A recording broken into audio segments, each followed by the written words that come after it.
Hello, everyone, and welcome. We'll give everyone a little moment here to get settled and get this webinar rolling. Few housekeeping items. This webinar is going to be about half presentation, half questions. So please feel free to add your questions to the Q&A section of Goldcast. If you have any difficulties with doing that, just put them in the chat. We'll keep track of those. This webinar will be recorded, and yes, we will be sending out both the recording and a link to the slides after this is concluded. All right, I'm going to hand it over to Newt and Laura. Let's go ahead and get this started. Give me 1 second to get our presentation live and running. Awesome. Yeah, thanks for joining everyone. I really appreciate you taking the time to join us today. We're going to be talking about essential strategies to survive the new Yahoo and Google, which I believe Laura's husband, Steve, has lovingly nicknamed Yahoogle, technical requirements. Next slide, please. Did we lose her already? Nope, there she is. And just letting everyone know, the North Carolina contingent of the presenting committee here, myself, Sarah, and Hillary, we're under a severe weather advisory. So if you lose us, it'll just take us a few minutes to get back on using our hotspots, but that's what's going on here. My name is Newt Dr. Smith. Hello, everyone. Welcome. Thank you so much for joining. I am the managing partner, co-founder of 9 Lives Digital, tiny little micro agency. We focus on marketing operations and email marketing and lifecycle marketing. And this year will be my 14th year in the marketing space, which is terrifying, and I have just aged myself.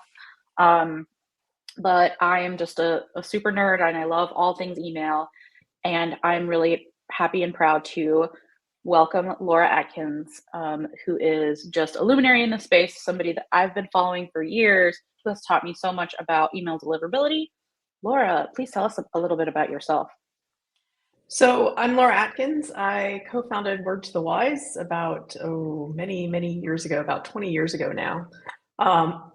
And we do deliverability consulting, and we have done deliverability consulting for a very long time. And my goal here is to give you guys an update about what's going on in the world and give you a little context and a little history so that you understand what's happening, why it's happening, and then what you can do to prepare for it. Wonderful. Okay. So welcome, everyone. Next slide, please. Who is this information for? Who's this webinar for? Maybe you're currently sending some emails, hopefully more than just 1 or 2. Maybe you're interested in starting to kind of ramp up your email sending in the future. You're just curious. I don't know why you do this to yourself. Or you're just a friend or family member showing support. We really appreciate you. It's very kind of you.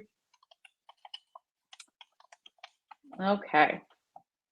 So for our agenda, we're going to talk about what the Yahoogle changes are, why we think this might be happening, how the changes might affect you as an email sender, what you need to do about it, and then we're going to leave some time for Q&A, which I think is kind of the most important part of this because I'm sure you all have a lot of questions. All right, so what's the change? Laura, can you please tell us a little bit about what changes are coming? Yep. So the changes that are coming is that, and if we can go to the next slide, starting next month in February and kind of progressing through the year, Yahoo and Google have jointly decided to enforce stricter email standards for incoming mail. And these are really, a lot of these things, and in fact, most of these things are currently best practices. So if you're all up to date on every single one of your best practices, then you're good and you're fine. But what's happened is that as these best practices recommendations came out, a lot of people went, it's a best practice, but I can get away with what I'm doing. And so it's left a lot of folks that are kind of think they might be doing best practices, but they're not, or they think that it's too hard to do it.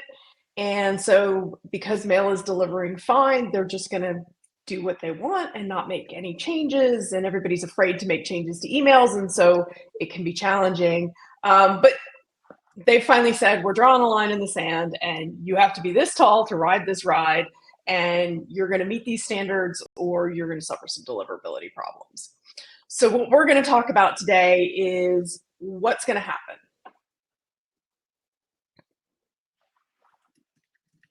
Next slide.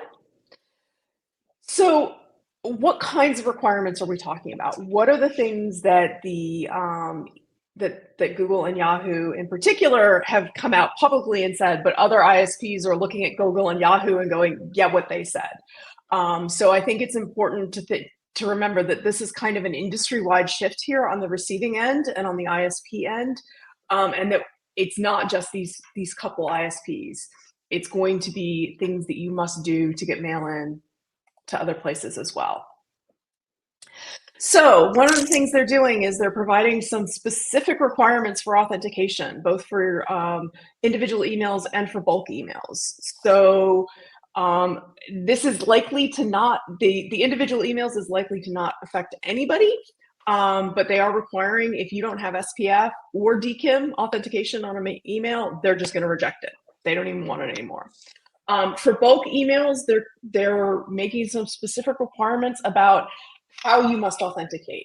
So a lot of folks, even some early adopters of DKIM or SPF, those DKIM signatures are actually of your ESP, not of your domain, and they're saying that can't happen anymore. So they're requiring you to have specific types of authentication in place. Gmail in particular is changing how people can use gmail.com addresses. So a lot of folks, a lot of small businesses in particular have, small business name at gmail.com, and they use that for their outbound bulk email. Gmail is changing things, and they're going to be putting in a DMARC record that says you can only use gmail.com addresses through the gmail.com infrastructure. So if you're a small business and you've been relying on that gmail.com address, you're going to need to make changes as to how you send mail in bulk outside of Gmail in order to get through. They're also providing some specific requirements for unsubscribes and bulk mail. Again, this is something that you probably don't need to worry about. It should be handled by your ESP, but we're going to tell you about it. And then they're finally providing very clear, very hard lines on what your spam complaints rates can be. So we're getting no, you cannot have this many complaints on your messages. And those are the requirements that they're coming out with, and we're going to deal with some of those specifics as we go through.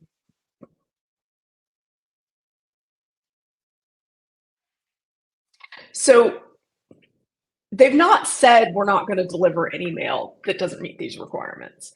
But they have said that you will start seeing delivery problems if you don't do this. And I think it is very likely, and it is very intentional on Google and Yahoo's part, that they're going to be rolling in the enforcement of these standards. So it's not like on February 1st or January 1st or June 1st or whatever the date they finally decide to do it, that they're going to throw a switch and it's going to be a hard line. But they're going to be looking at who's causing the most problems, who's getting the most complaints, who's having the most issues. And if those folks are not meeting the new requirements, then they're going to start to see more mail going to the spam folder, or they're going to start to see more delivery failures, or they're going to start to see Google just won't accept as much mail as they used to. So they've not said this is what the consequence is, but I think it's fair to say that there will be consequences, and those consequences are likely that you cannot get mail through and into the inbox.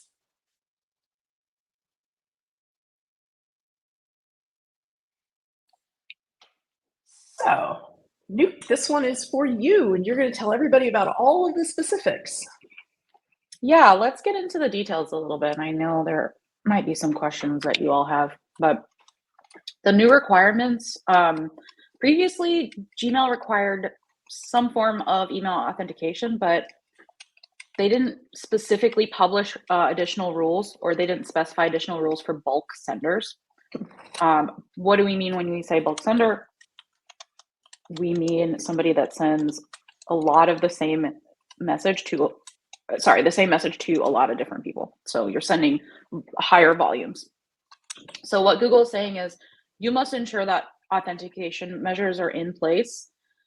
You must allow people to unsubscribe with a single click, and you must stay below a certain spam rate threshold.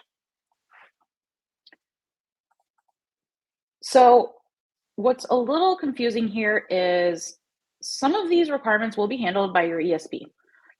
For example, we hear one-click unsubscribe, we think immediately, oh, we need to allow a one-click unsubscribe in the email, normally in the footer. That's not quite what we're talking about here. This is a header-specific feature that your ESP will need to set up. And I'm going to assume here that most of you all, if you're sending mail, if you're sending a lot of mail, you're sending it from an ESP. And that there might actually be some folks here that actually work at ESPs. But as an ESP, you all should be handling this for your customers as a email sender. The one-click unsubscribe in the header. This is the unsubscribe link that inbox providers like Google and Yahoo, and sometimes even Apple Mail, offer as an unsubscribe. And I have an example on the next page that Laura pulled for us. So there are some other technical requirements, like setting up valid forward and reverse DNS and complying with email RFCs, which are certain published rules around how emails are transmitted that need to be handled by your ESP. But there are some requirements like authentication that are your responsibility. So if you're not already authenticating in a way that complies with the requirements, then really pay attention to what your ESP is saying about how to make those changes to your DNS. And here on this slide, you can see examples of the one-click unsubscribes. You can see that in the blue text up at the top right. That looks like a Gmail example or a Google Workspace.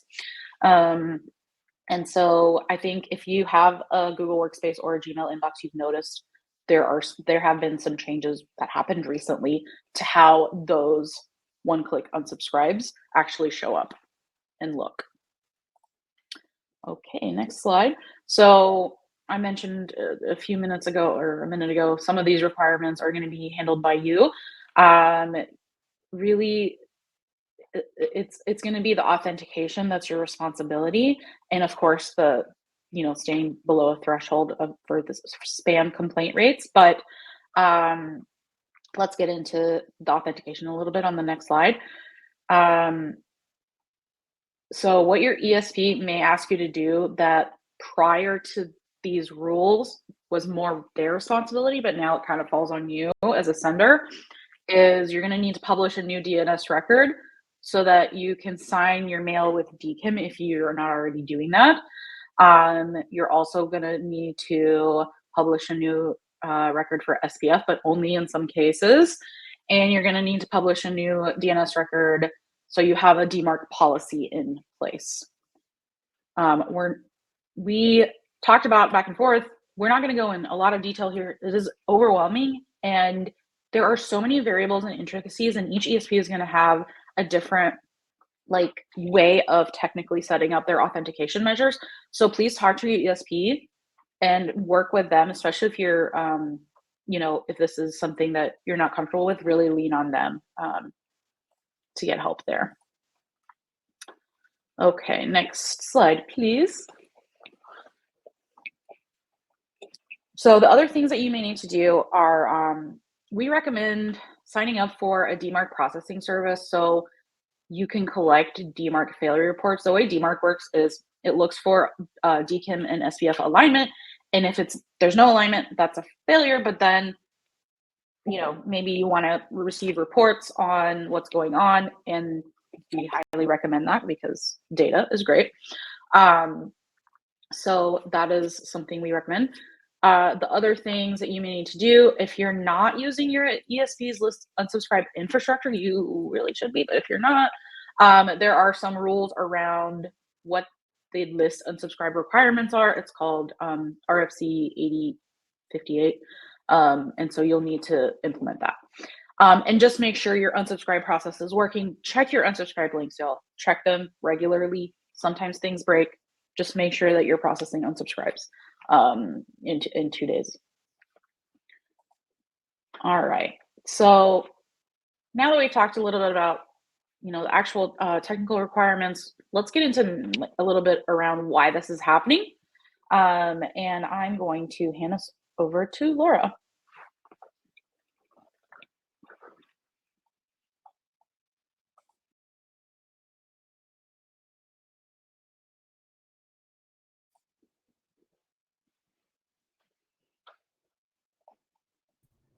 Oh no, did we lose Laura? We're I the don't ones know. with other issues.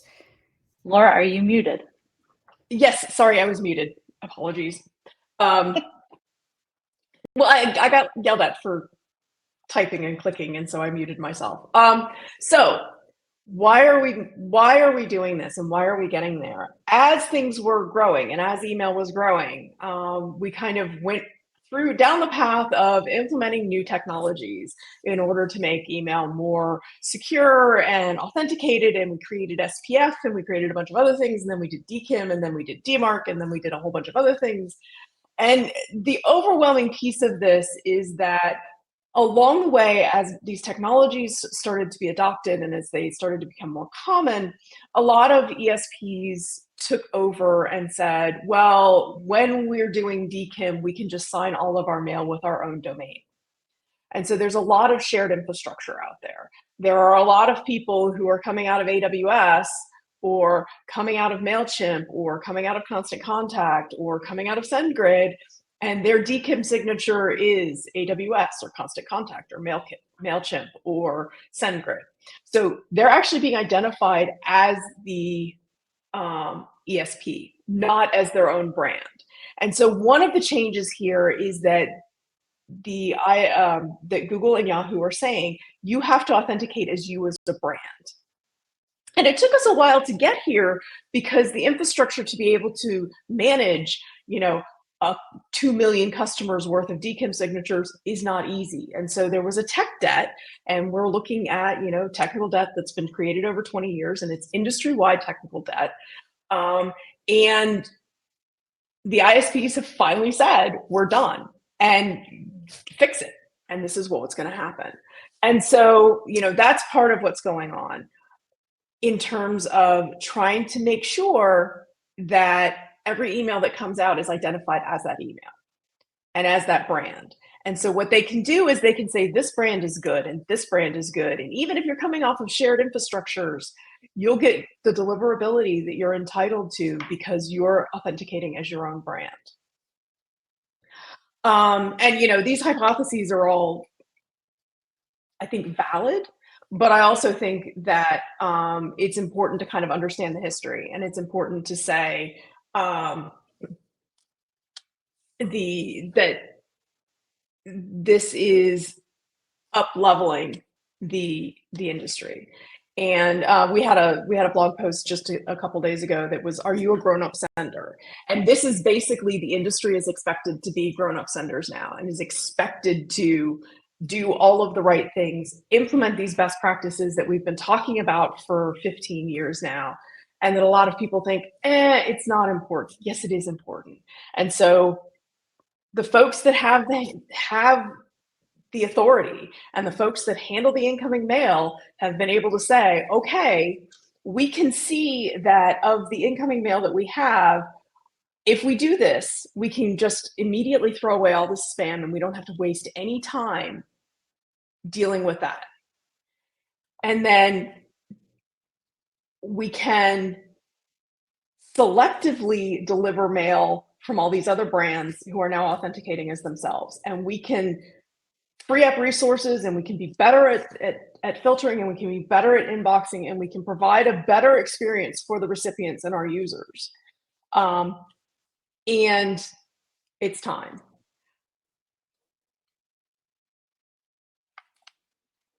So I think overall that I kind of lost that.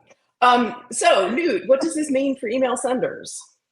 Yeah, I think you did speak on this a little bit, Laura, and actually kind of glad you did because it ties well with what you were saying. Next slide, please. Uh, the big point here is email. We've been saying this for a long time that email should not be set it and forget it. It shouldn't be something that's, I hate to say ugly stepchild, but those of us that have worked in email for a long time, that's how we felt.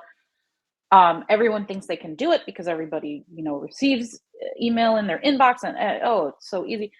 Um, you know, we're seeing it shift from a transitioning of responsibility onto the email senders, and we really, as email senders, we need to pay attention, and we need to stop coming up with excuses for not being a grown-up email sender anymore. Email cannot be set it and forget it. And like Laura said, you get the email deliverability you're entitled to as a sender. You need to put in the work. So what that's going to result in, next slide, please, is what we all kind of hope for, a more mature serious communication channel. It used to be that like you don't have to know much and you just like set it up. But I like what Laura says about this part is you must be this tall to ride this ride. Or what I call like you have to have a license to drive a car. It's not the wild west anymore. There are rules now, and we're seeing the big players in the space start to kind of draw a line in the sand. And for the next part, if I can just drop in real quick, I think too, sure. One of the implications is that the ISPs are going to be more responsive to folks who are having delivery problems.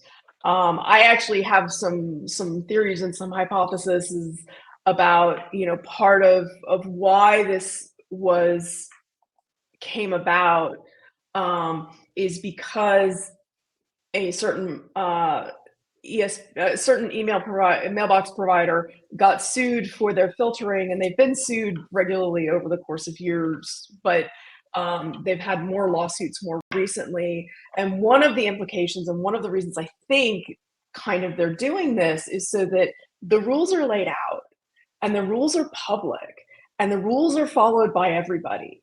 And so, we've seen a huge amount of work being done on the Yahoo Postmaster pages and the Google Postmaster pages and the sender pages and the deliverability pages.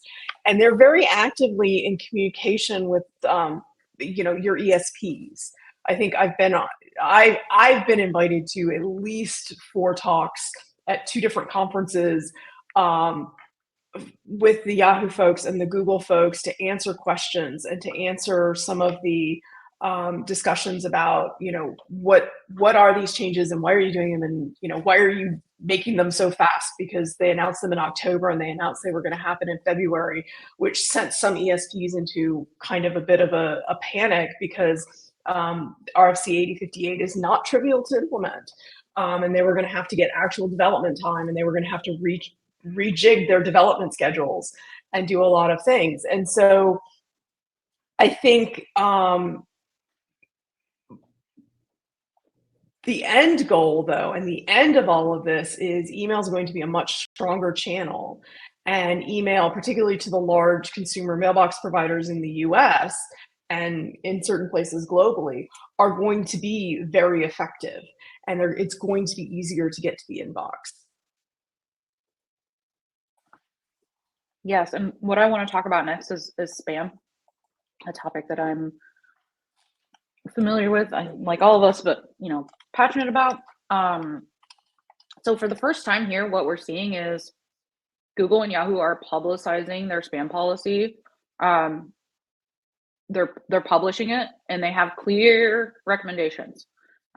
So repeating what Laura said, but what they're saying is written down, you can read it yourself. Maintaining a low spam rate makes you as a sender more resilient to spikes. And the opposite, having higher spam rate, means that they're less likely to work with you to help you if you're having issues. Um, and it snowballs. Your reputation and spam complaint rates will snowball and continue to make your inbox placement worse.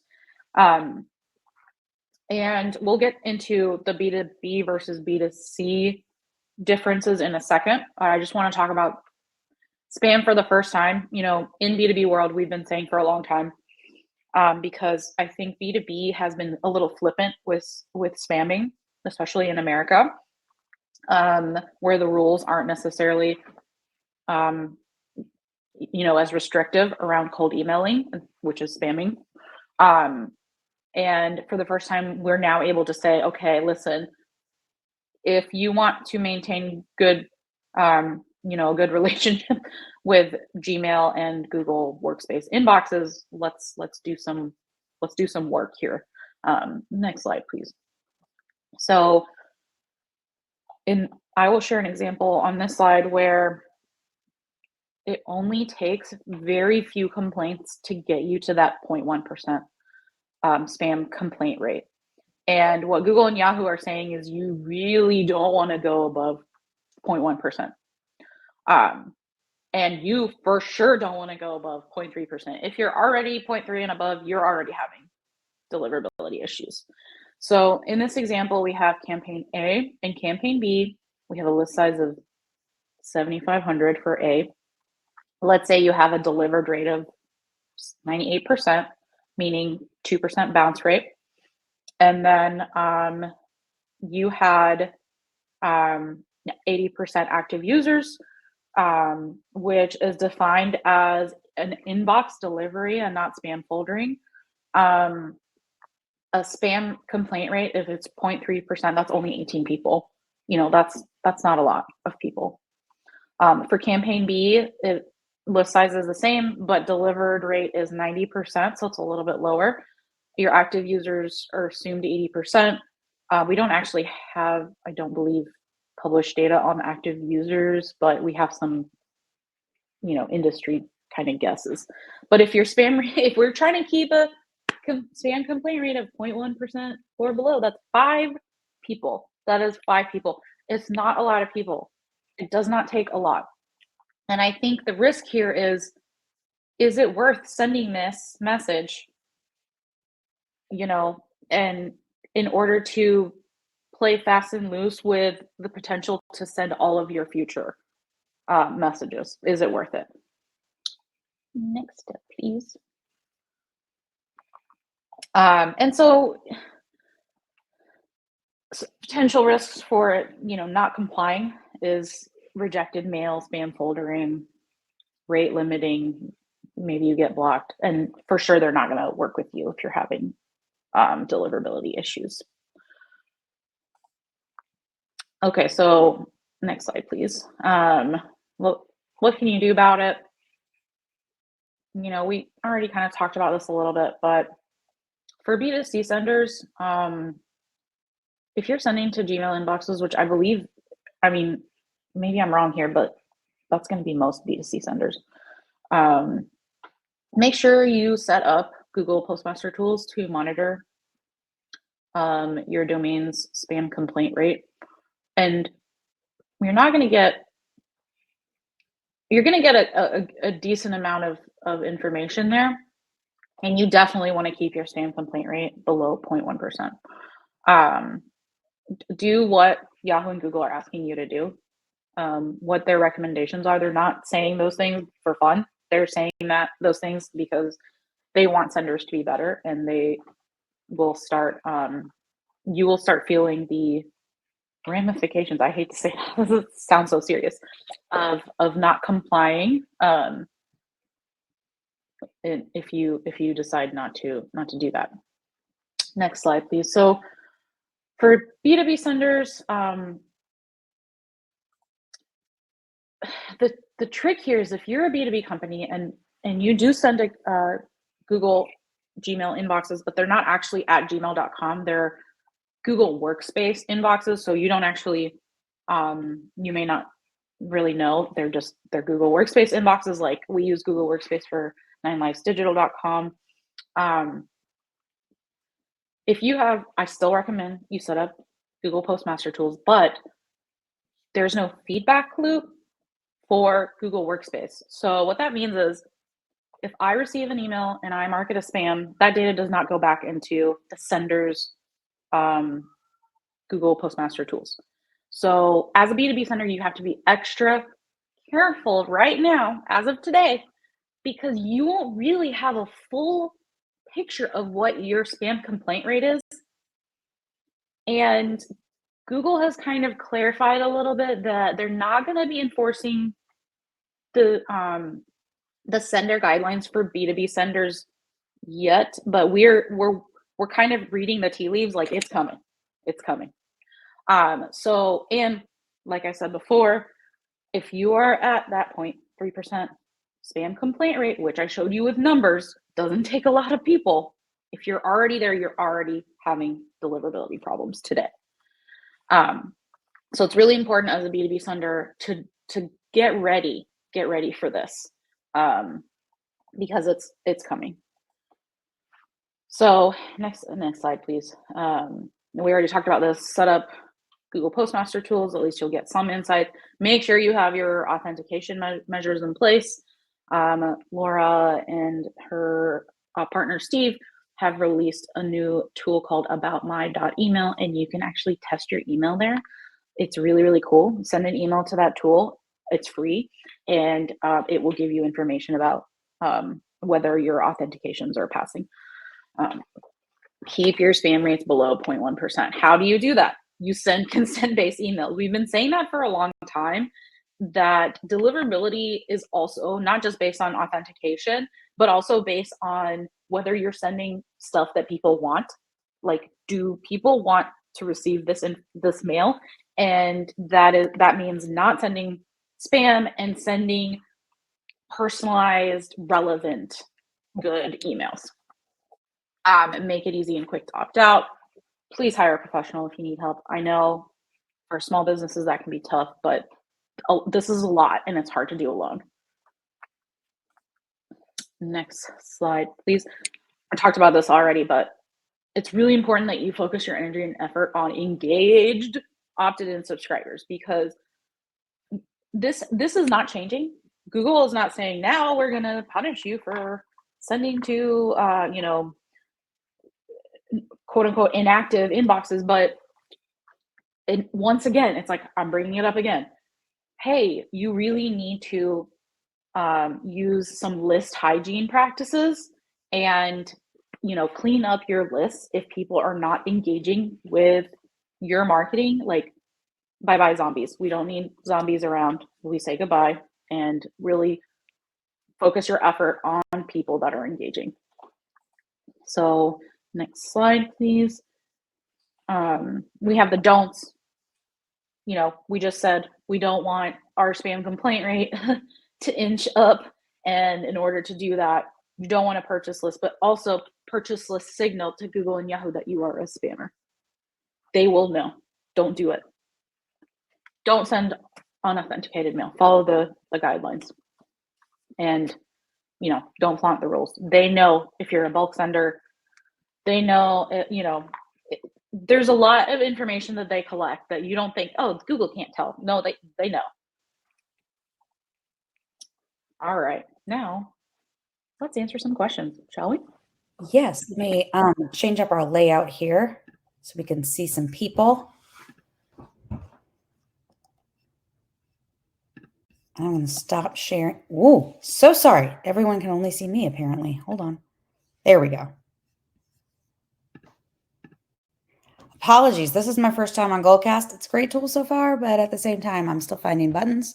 And unfortunately for everybody, I like to click things. So please, if you have any more questions, throw them in the chat. I'm going to start with the most upvoted, and we have quite a few questions, so I'm sure there's going to be some discussion in the chat and some discussion between our two lovely email queens. The let's go. The first one is, how can we test to make sure that we are compliant once we make these changes? So I have the answer to that. Steve has actually spent all of Christmas break actually working on the About My email site. And what that site does, it's actually really cool. If you go to the site, all you see is an email address. You copy that email address, you send it into your system, and you send mail to that address. And once you've sent mail to that address, it will go through and it checks your SPF, it checks your DKIM, it checks your DMARC, it checks how big your images are, it checks a whole bunch of technical stuff. It checks whether or not your list unsubscribe complies with the Yahoo and Google standards. There's a bunch of badges on there, and one of the badges, yes, you pass the Yahoo and Google thing. So you can absolutely use that tool to see whether or not you comply, and just in an easy way to manage that. And I honestly don't know if anybody else has done that style of tool yet, but and it is free, and we intend to keep it free because we can't be bothered to charge for it. I feel that on a very personal level. I'm gonna do the next top voted because wow, y'all got in there and started voting immediately. I'm very impressed. You're very rule following people. What do you consider a zombie? Before we go on to our more technical questions, I know that definitions can sometimes get a little tricky. Yeah, I'd love to kind of answer my point of view, and then Laura, if you have a point of view as well, I'd love to hear that. But our recommendations normally as consultants, when we go in and we're working with any company that's sending mail, we will usually do an audit and see if they are suppressing people where they can't verify any kind of activity in the last 12 months. Now, I know 12 months is a long time. That is kind of usually where we start, and then we may shorten that a little bit depending on the client and what they do. And in B2B, generally, I don't know where the 12 months came from initially, but it may have gotten shorter. I remember when I first started an email, I think we were looking at like 24 months, which now feels like an entire century. But usually what I mean by activity is, and it really is going to depend on your business, but any kind of confirmed engagement that you can measure using the tools that you have. So did they fill out a form? Did they attend a webinar? Did they attend an event? Did they download a white paper? Did they do anything? Initially, email opens and email clicks were part of this, but as you all know, or maybe some folks may not know this, but email opens are extremely unreliable, and email clicks are also unreliable. And so you can't just use those filters as, email zombie or not zombie or not zombie. All right. Next so question. From my perspective, a zombie email address, and I just found the blog post that I put in here. I wrote a long bit about zombie email addresses back in 2010, and oh god, I've been blogging for so long. But for me, a zombie email address is an email address that has been abandoned by the recipient, that the person who owns it has forgotten the password, forgotten they own the email address. Oh my god, I have so many Gmail addresses, I don't remember half of them. But it is an email address that nobody logs into, nobody looks at the email, nobody bothers to use it, but does not reject mail. And it's mostly a problem actually at Google, except they've now decided that they're going to start rejecting messages if addresses aren't logged in for a really long time.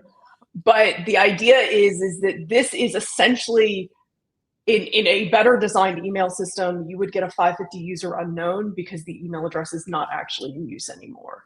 And that is my definition of a zombie. And there's that blog post I just posted links to three other blog posts about the whole zombie apocalypse. I love that that's still a theme that's still around many years later. So, ladies, do these one-click unsubscribes also need to be present for transactional emails?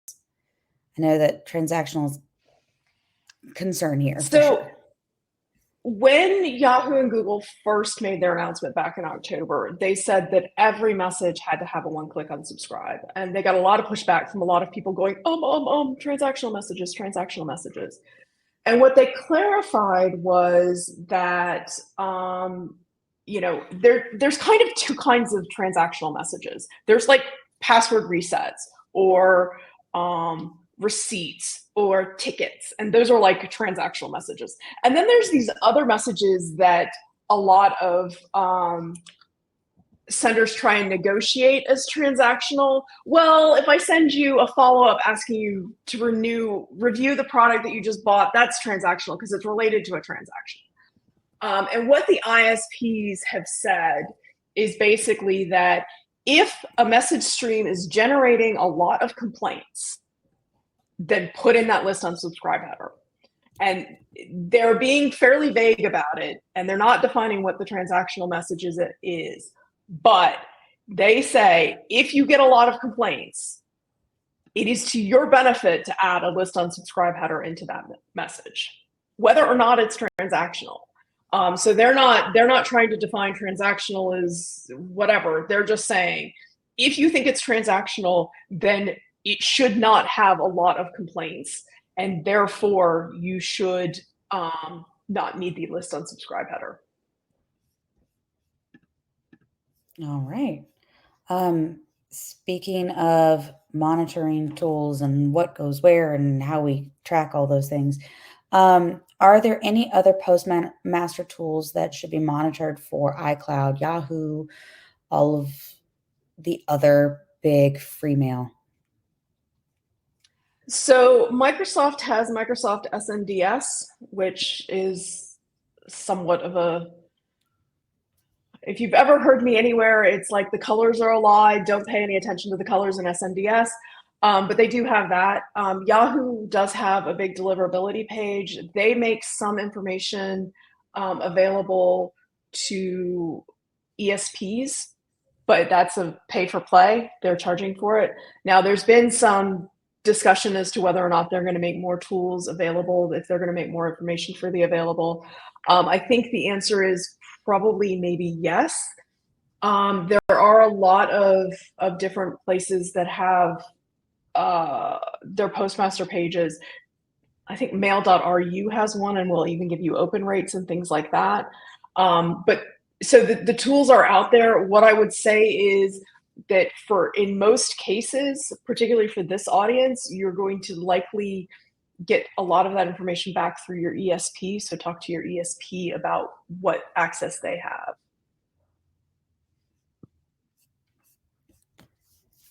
We've got a practical, tactical question next.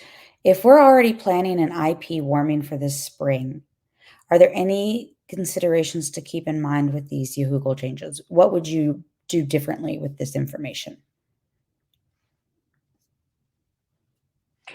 I wouldn't do anything. One of the things that this is doing is this is moving us past the whole IP reputation thing.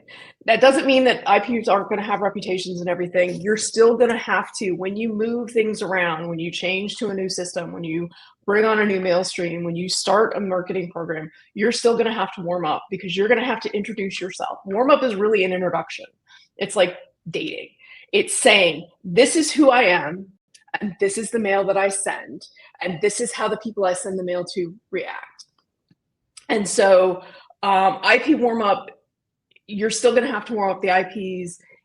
You also do need to warm up domains, and we don't talk about that a lot, but you absolutely have to warm up domains. If you take a warm domain and a warm IP and move the warm domain onto a warm IP, you still have to warm up that domain and IP combination. So, and it doesn't take quite as long as a traditional IP warm-up. You can do it much faster. It can take a week or so. But you have to be able to introduce yourself and introduce your sending and introduce your mail program to the filters, to the machine learning filters, to the AI or whoever it is. it takes them a while to figure out that this is legitimate mail, that this is mail that people want, and to figure out what to do with it. And that's what the warm-up period is all about. Okay, so along those lines, actually, and I'm also learning and connecting the dots here. If the spam rate is measured by domain, is that even if the domain is sending by from multiple email systems, or would the multiple email systems have different IP addresses? So every domain that you have in an email has a reputation. All of your link URLs, all of your SPF domain, your DKIM domain, your DMARC domain, anything that looks like it's a domain name and it's in an email has a reputation. Now we have feedback loops for IPs, and in some cases we have feedback loops for domains, but we don't have feedback loops for links in a message, and we don't have feedback loops for, you know, the 5322 from, or the SPF string, or all of those. So there's a lot of data out there that we don't have feedback loops for.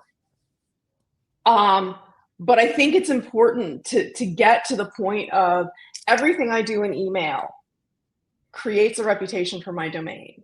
And then we have like this domain, and we have subdomains, and we have host names, and we have all of these kinds of things.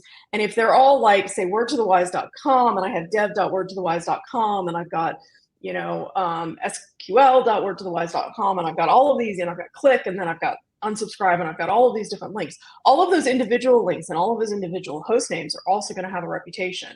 And they're all going to contribute to the reputation of wordtothewise.com itself.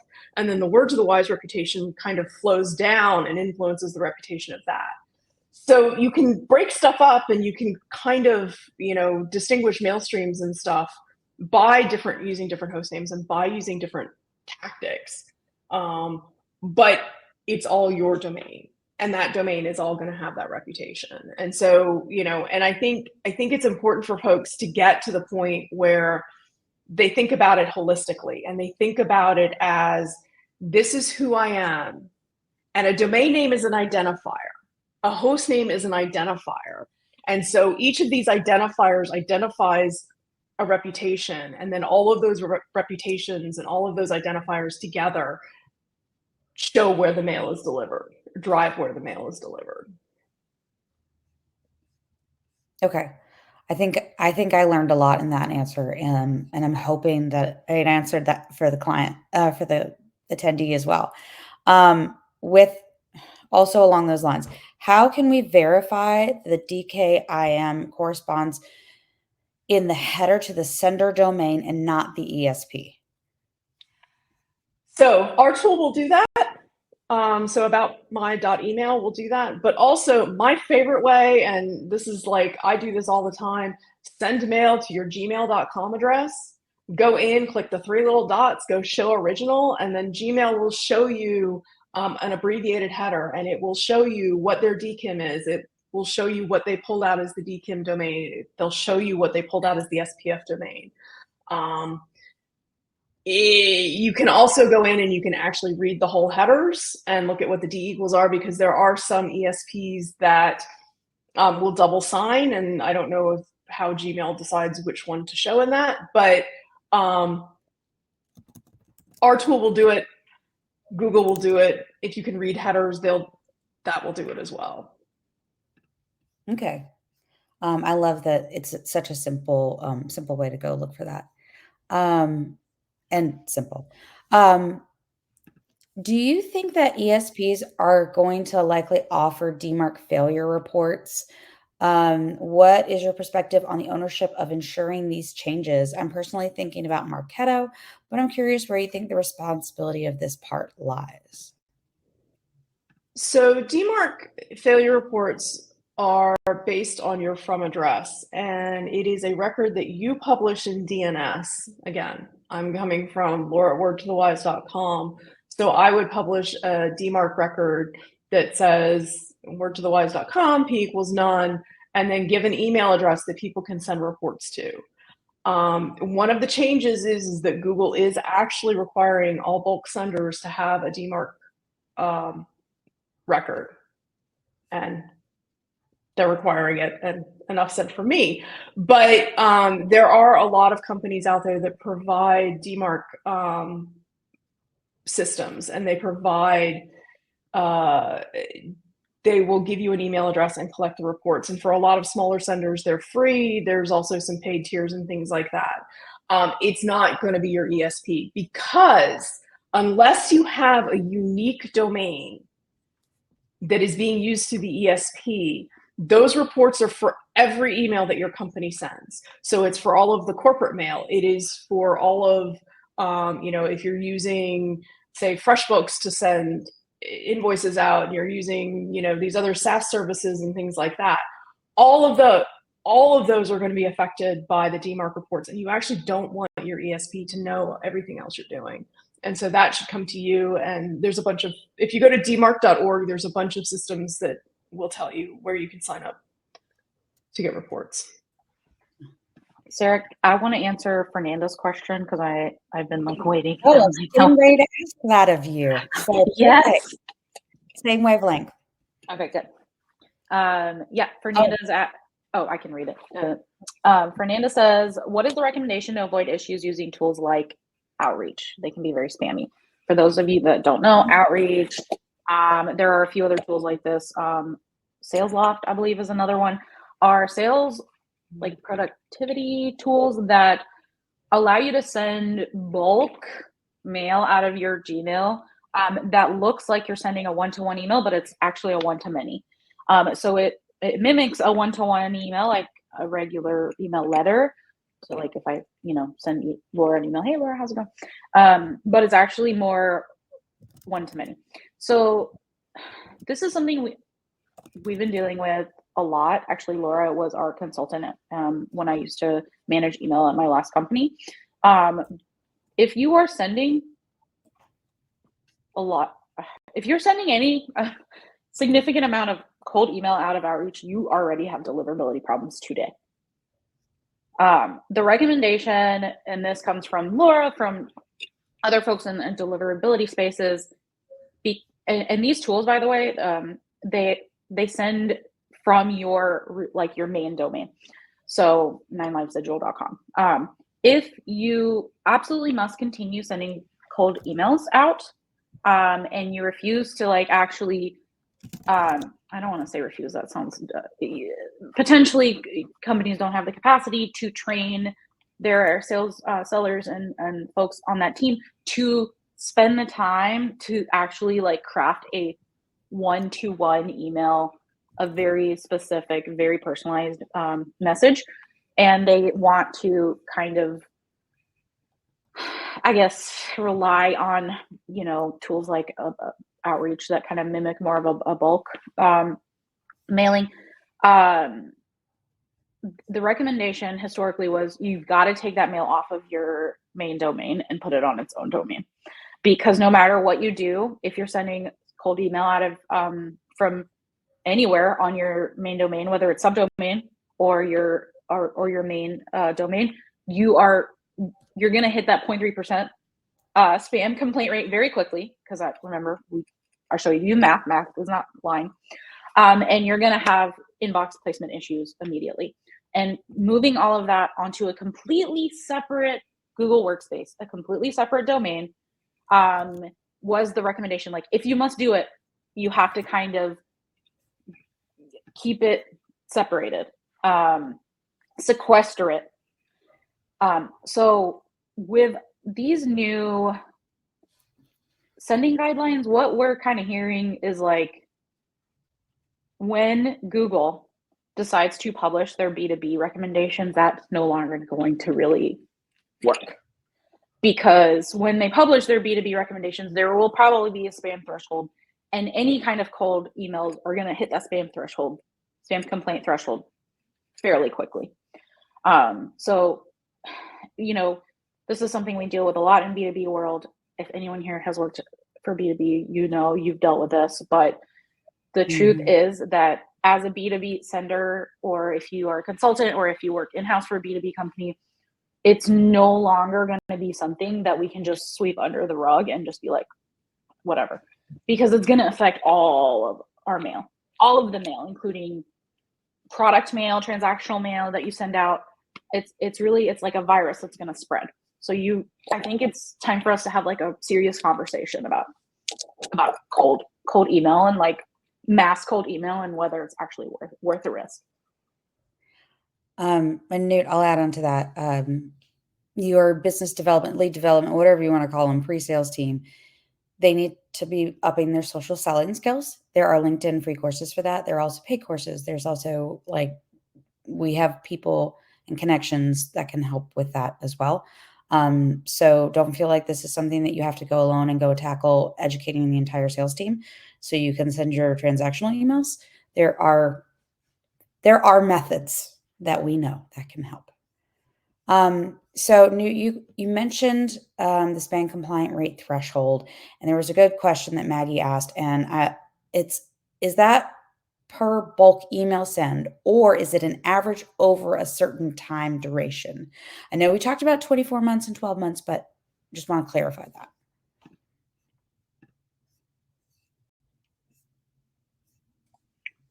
Oh, Laura's on mute. Yeah, say that again. Sorry, I didn't quite get it. Is there, hold on 1 second, because I marked it as answered so I could get all. Is the spam complaint rate per send, or is it like spam complaint rate averaged over time range? It's over time. They don't necessarily know what that you only send 100,000 messages, and they don't care. They know that they got 58,000 messages today, and of those 58,000, they put 40,000 in the inbox, and of those 40,000 in the inbox, 100 people complained. Like, that's what it is. It is the number of messages in the inbox divided by the number of people who saw that message in the inbox and hit this as spam. Okay. And there is some kind of waffly bits around. I know I used to have a client many years ago that every Monday, like, they sent 5 days a week, and then on Monday they'd be blocked at AOL because their complaint rate over the weekend had spiked because people read their mail that had arrived during the week on the weekend and then complained about it.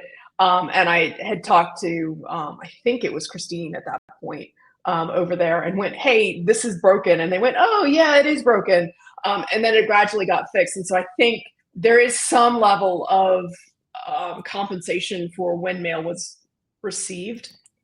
But if you're sending, if you're sending transactional mail from one ESP and different mail from a different ESP, but they both have the same D equals, then it's going to be all that volume. And ladies, we are at basically at time. We did have a couple of closing remarks. So if either of you want to go ahead and take those, I'm going to get rid of my video.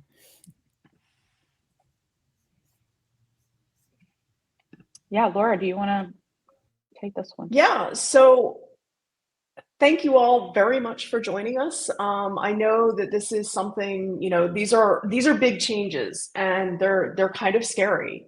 And I think, we're trying to get the word out as much as we can, and let your ESP help you, because the ESPs are really on top of this, and they've all got their own little stuff going on, but they are trying to help, and they are trying to get customers to deal correctly. And contact us either on Email Geeks or at wordtothewise.com or ninelightsdigital.com, and we can give you a hand. Yeah, like Laura said, thank you so much, everyone, for joining. The slide has some links to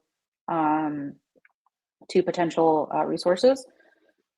Go ahead and do some reading there.